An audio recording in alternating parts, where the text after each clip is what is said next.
Hello friends, welcome to my channel. તો friends, આજે આપણે બનાવવાના છીએ ચટપટા એવા કોળના પકોડા. આ પકોડા ખાવામાં ખૂબ જ ટેસ્ટી લાગે છે. તમે કોઈ જગ્યાએ હિલ સ્ટેશન ગયા હશો તો તમે આ પકોડા જરૂરથી ખાતા હશે.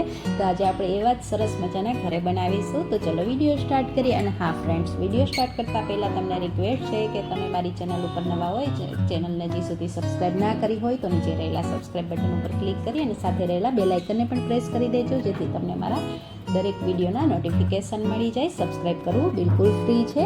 તો પકોડા બનાવવા માટે મેં અહીંયા એક કોણ લઈ લીધો છે. સરસ મજાનો અત્યારે મોન્સૂન સિઝન ચાલે છે તો કોણ સરસ મજાના મળી જાય છે આ રીતે એકદમ સરસ.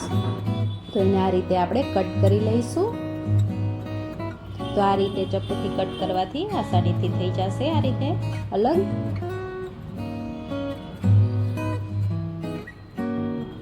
આ પકોડા ખાવામાં ખૂબ જ ટેસ્ટી લાગે છે અને બનાવવા તો ખૂબ જ ઇઝી હોય છે. બાળકોને પણ ખૂબ જ મજા આવે છે આ પકોડા ખાવાની.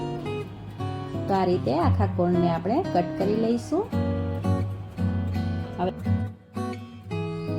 તો એક બાઉલની અંદર લઈ લીધા છે મેં બધા કોણને કટ કરી, અને એની અંદર આપણે સ્વાદ પ્રમાણે નમક, આદુ મરચાંની પેસ્ટ અને થોડું એવું હળદર પાવડર એડ કરેલું છે. મરચું તમારે તમારા સ્વાદ પ્રમાણે એડ કરી શકો છો, વધારે ઓછું. અને થોડા એવા કાપેલા ધાણાભાજી એડ કરેલા છે, જેનો ટેસ્ટ ખૂબ જ સારો આવશે. અને અહીંયા મેં 2 ચમચી જેટલો કોર્નફ્લોર લીધેલો છે, જેથી પકોડા છે ક્રિસ્પી થશે. અને જરૂર પ્રમાણે બેસન એડ કરીશું. તો અત્યારે મેં 3 ચમચી જેટલો બેસન એડ કરેલો છે ને આ રીતે મિક્સ કરી દઈશું. આની અંદર આપણે પાણી બિલકુલ એડ નથી કરવાનું. જો પાણી એડ કરીશું તો પકોડા આપણા સરસ મજાના ક્રિસ્પી નહીં બને જેવા બહાર મળે છે. તો આ રીતે હાથથી મિક્સ કરીશું.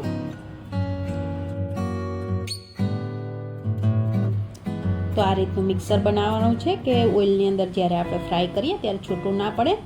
હવે અહીંયા ઓઇલ મેં ગરમ કરી લીધું છે. ઓઇલને આપણે સરખું ગરમ કરવાનું છે. અને પકોડા જ્યાં સુધી આપણે એડ કરીએ ઓઇલની અંદર ત્યાં સુધી ગેસની ફ્લેમને હાઈ રાખીશું. પછી લો ફ્લેમ કરી અને આપણે ક્રિસ્પી થવા દઈશું.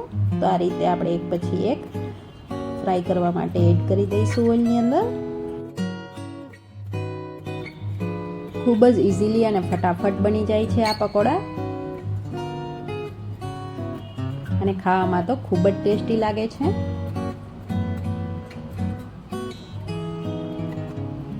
તો આ રીતે બધા પકોડા મેં એડ કરી દીધા છે. હવે ગેસની ફ્લેમને આપણે લો કરી દઈશું.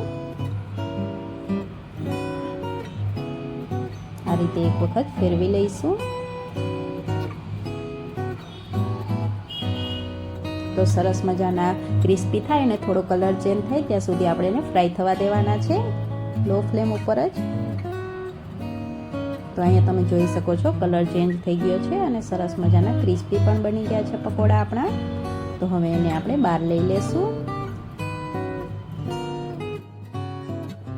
તો ફ્રેન્ડ્સ, તમને પણ આ રેસીપી સારી લાગી હોય તો વિડીયોને લાઈક કરજો, શેર કરજો અને ચેનલને સબસ્ક્રાઈબ કરવાનું બિલકુલ ના ભૂલતા. Thank you, bye bye.